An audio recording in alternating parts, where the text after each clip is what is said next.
Hey, welcome everybody to the Cincinnati Razorback Room.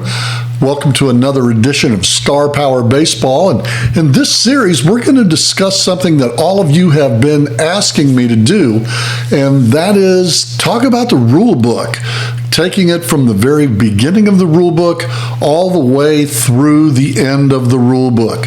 We're going to work with page-by-page analysis of everything that happens so that we can answer all your questions, hopefully before you even ask them. I'm Dennis, so let's get with it right now. Let's shrink me down here to a bite-sized morsel. Move me off the page right there. And let's look at that. There's the front cover. And as you turn the page, that will be the inside front cover. You can see we got a picture of Stan the Man on there and looks pretty doggone good. Inside the other part of the front cover will be the Negro Leagues, and then you'll open that page, and the next thing that you'll see is this page right here, the table of contents, and it will list each page number and what it says on each page number, and goes from page 1 to 49, and then from 50 on is the index, and the thing is indexed.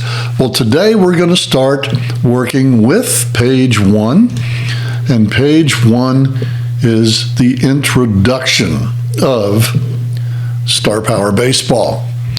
So let's take a look at this. Talks about the game components, 6 spinners, manager cards, batting cards, strategy cards, the rule book. You get tokens for your managers. You get a flash drive with the catalog on it, as well as team builder, and a really, really great boxed game. And this tells you a little bit about the background of Star Power Baseball, where it comes from, the history of baseball, what we want, what our objectives are. On page 2, over here on page 2, shows you a picture of, that is the Hall of Fame game board right there, but it gives you a good idea of what's going to be on the game board. The game board itself is going to have 6 spinners. In the upper left-hand corner up here, you got a pitcher spinner. I usually use the left side for the visitors, the right side for the home. Pitcher spinners are on the outside. 2 strategy cards are embossed on the inside right there of the newer game boards. I always put my strategy cards in here, and it's nice that now we've decided to put the ground ball and the outfield card there, since you're going to be spinning them quite often.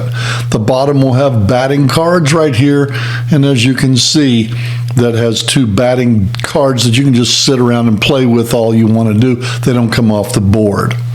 The spinners are not attached when you get the game board. You do have to attach them, and there is a video on that where you get to unbox the game and attach the spinners at the time. Let's talk about one of the more important rules of Star Power Baseball. Rule number 1, what is a legal spin? When you spin your spinner, it must go around 3 complete revolutions. If it goes around 3 complete revolutions, that is a legal spin. Any question about it, just respin it. It's not worth arguing over. If you don't like your spin style or whatever, learn how. But a legal spin, we define it because people want to know, must go around at least 3 times, okay? Here is the second rule, and this probably is the most important rule. Sportsmanship. When you spin, if you're playing against an opponent, you call the spins you spin, he'll call the spins he spins. There's no questioning it. If I call it and I say it's a 5, it's a 5. Don't question it. Just hold your head in disgust and go, oh, my pitcher gave up a triple. Move on. Do not question the other player. He calls his spins, you call yours. And guys, use sportsmanship. You are an older person or younger person or whatever playing a kid's game. Enjoy it, have fun with it, and use good sportsmanship. As we turn the page, the next page, it talks about what is Star Power Baseball on page 3. We rate players star power. It's how we rate players. It's rated on how good the card is. The better the card, the more star power the guy will use. And this is talking about the front and back of the card, the front side of the card as well as the back of the card. Okay? Pitching cards are a little different than batting cards. Pitchers are different than hitters. So listen, a player with a higher star power is a better card than a player with a lower star power. The cards make the power. Our goal, and Gentrovo and I, we have decided that our real goal is that we want to be like Madden. That sometime the players are going to go, what's my star power this year? And they'll go, oh, what's your star power? What's your star power? That's what that would be so cool for that to happen. But anyway, the maximum star power points as stated here in the rule book is 25. The minimum is 0. And we use this so you can basically have a salary cap and even games by using the same number of star power points. Okay, now let's just, for the next part of this, we're just going to talk briefly about what's the type of cards. Pitching cards, batter cards, strategy cards, and manager cards. Those are the kind of cards that we have, okay? Pitching cards, you can see it right there with Mr. Glavin. They have letters on the outside. Batting cards have numbers on the outside. And strategy cards have all kinds of crazy stuff on the outside. Just like there's a 3-ring card right there. Okay, it's called the event card.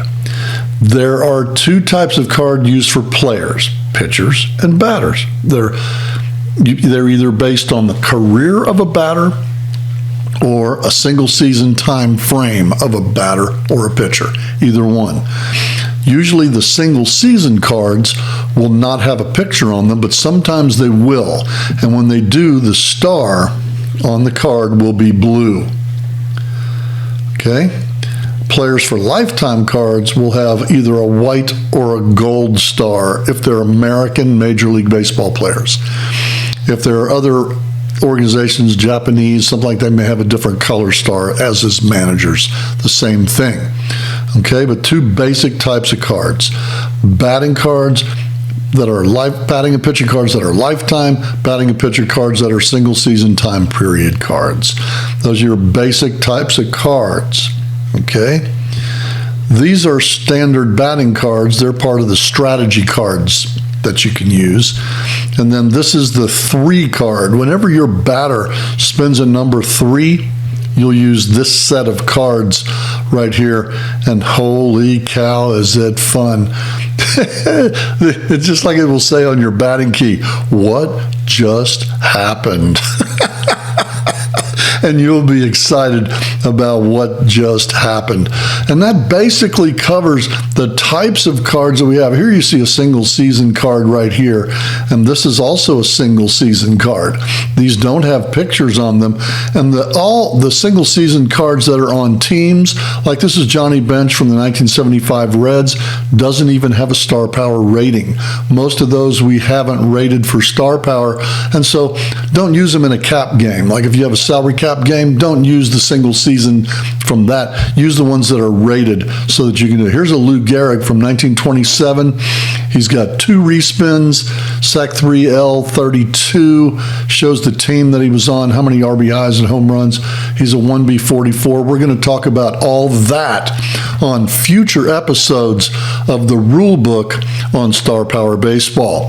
Hey, I'm Dennis coming to you from the Cincinnati Razorback Room, and I hope you enjoyed this episode of the basic rule book. We went through pages 1 through 5, and we're going to go through them just like that, nice and quick. Some of them will get a little more in depth. If you have questions, you need to get a hold of me at warhammerworld@hotmail.com.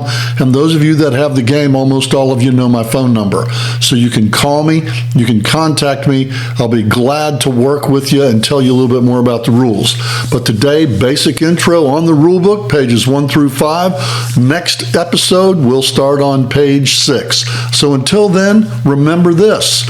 The dice are nice, but the spin is in. We'll see you next time on Star Power Baseball.